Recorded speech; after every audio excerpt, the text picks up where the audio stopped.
Hey all, and welcome back to Fuzzy Dirty Gaming and a new video on the channel going through how I plan to progress my Atlas on the way to picking up my voidstones. It's something that's been requested a lot, so I thought it made sense to bring a video out.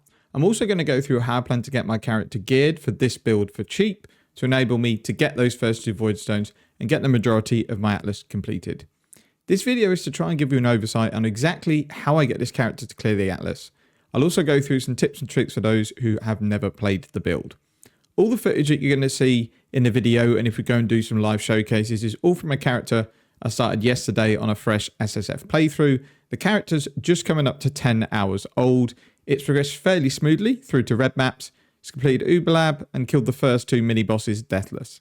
There have been some deaths along the way, which sometimes is unavoidable if you want to push, because you don't really have a choice to re-roll maps because currency is at a premium. So you might get a map with double fizz as elemental and monsters take reduced damage, and you've not really got a choice but to do it unless you want to waste currency re-rolling it.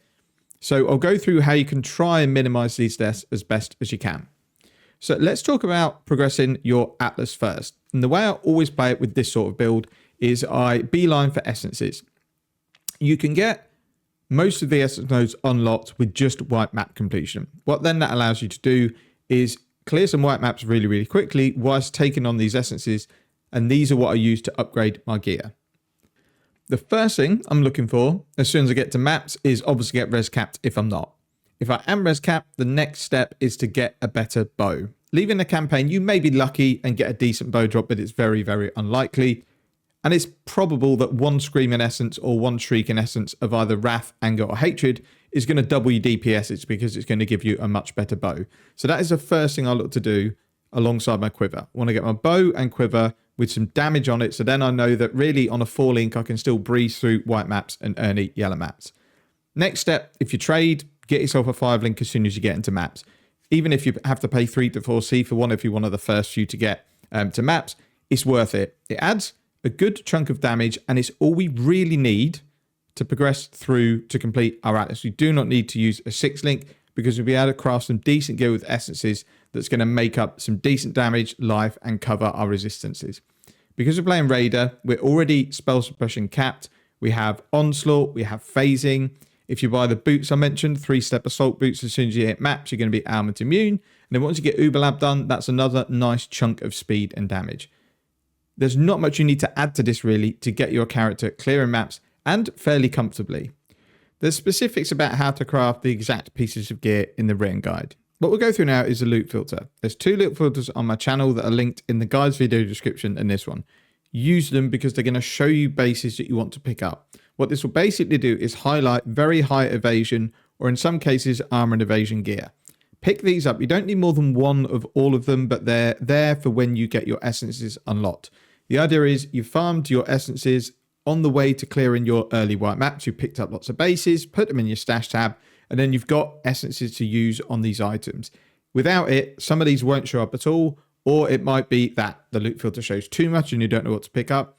If something gets highlighted and it makes a noise when it drops, it's a base that you should pick up and use. For your bows, I put Imperial and Spine bows on there, but I would only pick up Spine bow because if you end up, luckily like I did on this playthrough, rolling a crit bow on an Imperial bow, they're not that much good because the base crit is terrible. The other thing I make sure I do is obviously check Kirac's inventory to buy maps that I don't have. Use his Atlas missions once I bought all those maps, that then resets his stock and you can buy more maps from him. It's a really decent way of getting your Atlas progress early without needing to take many map nodes. Once I have all the essence nodes, I'm still going to do them in white and yellow maps because they should still be okay.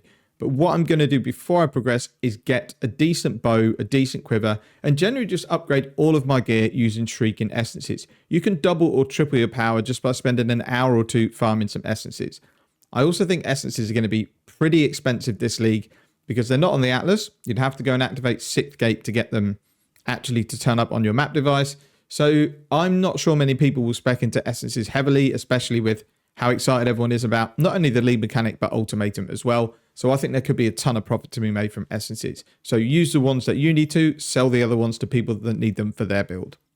I mentioned that other unique that you want on your build is the Hero's Truth Amulet, but it can be quite hard to fit that in and the boots because none of them have any resistances and you're going to need to get some strength and intelligence. So don't feel like you have to rush to get that item. Get yourself geared so that you're ready to equip that item.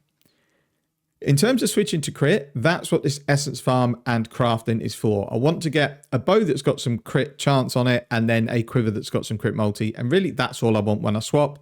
Then once I get to level 82, 83, I've got enough points to make crit quite a bit better than precise technique. Once I've got my gear and I'm comfortable and I can still farm essences in white and yellow maps, then I'm going to push through and get more Atlas progress.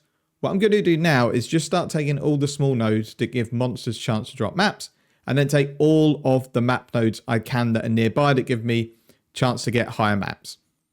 When I've done this and I've got maybe 50 Atlas points all spent, then I'm actually going to go and take Wandering Path once I'm ready to push. Once my gear is ready and I think I can at least get to T13 and T14 maps, I'm not removing any of the essence nodes because I might want to go back to them just by unspecking Wandering Path.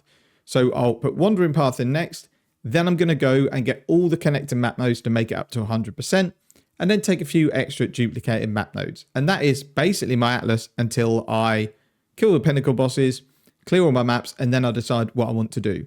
I don't want to fix myself into a strategy early on because you're realistically not going to make a ton of money unless you're going to concentrate on something like Expedition early on. I'd rather just do essences, get a bit of profit, get some currency together, and then once I've cleared my Atlas, I'll then have a look at what looks like it's profitable and then go from there. I will bring a video out with my end game Atlas plan, but it's not finalized yet because I need to check out a few things and I don't know how profitable it's going to be. I'm just doing it because I find it fun. So I've left the POB in the video description for my SSF character at the moment, and this character is comfortably doing tier 11 and 12 maps. I've done an absolutely disgusting corrupted tier 11 cove that had like double fizzes LE, it had extra ES as life, it had loads and loads of horrible mods in it. I thought I would die in this map and I didn't.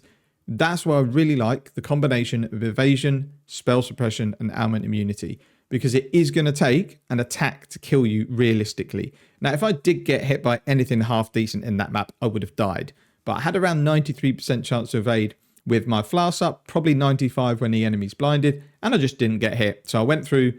The bosses are quite tough on that map, so I had to try and keep my distance. And then the rest of the map, I literally just plowed into packs, hoping that my evasion would hold up, and it did. This is probably the first time in a while I've done both the mini bosses deathless. I normally always take a death on Unending Hunger because I just find the fight super glitchy. But yeah, took them both down fairly comfortably. So I may bring another video out because I do want to carry this character on. It's been a lot of fun, and I would really like to get that Atlas clear. One thing I want to mention about progress is don't rush to get your voidstones. They don't really serve a purpose until you've basically completed your Atlas, because you can't really socket them and then go and complete your Atlas because it will be out of sync. So if you need to run a T13 map, for example, to drop some more T13s, if you put your voidstones in, it's going to push all those surrounding maps to T16s and they won't drop. So I understand why people do it because it's a nice boost to your map drops. Also, it means you can elevate lower tier maps to higher tier maps if you wanted to do some farming, but you're only really going to do that once you've got most of your Atlas clear. So I don't really see a need to rush to voidstones. I'd rather progress my Atlas gradually, get it done, then do the voidstones, and I'm in a perfect position to pick what farming strategy I want to do. So that's the Atlas part covered. I mentioned as well I'm going to talk about some hints and tips for playing this build. Vaal Rain of Arrows is a massively important part of the build, especially for bossing, and don't overlook it. When you read it, it doesn't sound that amazing, but I'll show some examples on the screen now of the sort of slow you can put on an enemy. And this museum boss is a perfect example. This is a tough boss. He does lots of attacks, very heavy physical, loads of chaos damage, but because we got our Vaal Rain of Arrows on him straight away, he wasn't actually able to do anything before we took him out and killed him.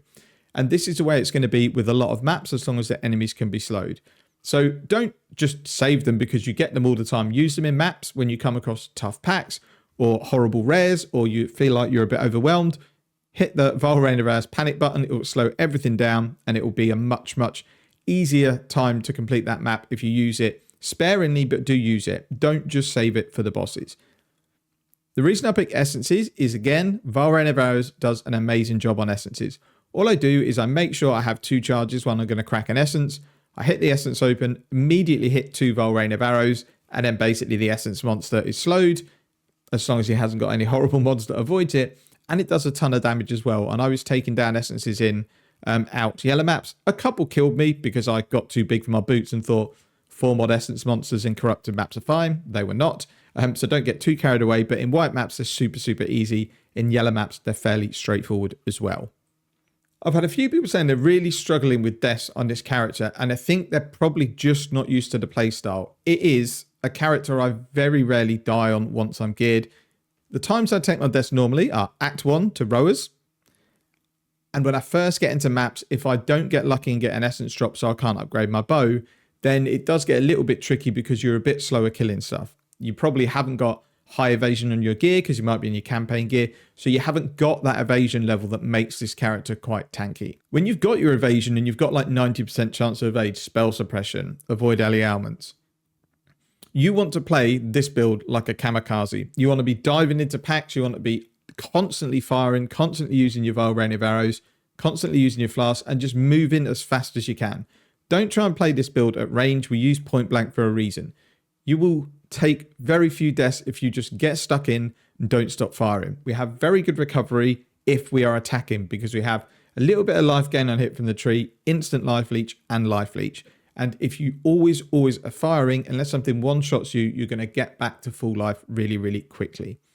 There's some examples in the background, and it's exactly how I played that corrupted T11 map. If I tried to play that carefully and maybe take individual packs on for range, I would probably die by getting hit by a projectile or getting off-screened or getting overwhelmed. Because I know evasion is really my strong point and getting in close and blinding enemies is going to keep me alive, I'll dive straight into packs and do the best I can. It does take a little bit of getting used to, and it is a bit of a leap of faith because when you look at the life on your character and you think, I don't have any armor either, I'm going to get absolutely rinsed. It doesn't happen very often.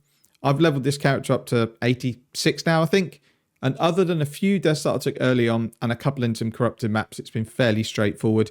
And the good thing about dying in softcore before level 87, 88 is it really makes no difference if you're progressing quickly because a T10 or a tier 11 map is going to get you about 50% XP. So you would have to die 5 times in that map to be net XP, and it won't happen if you're playing the build properly.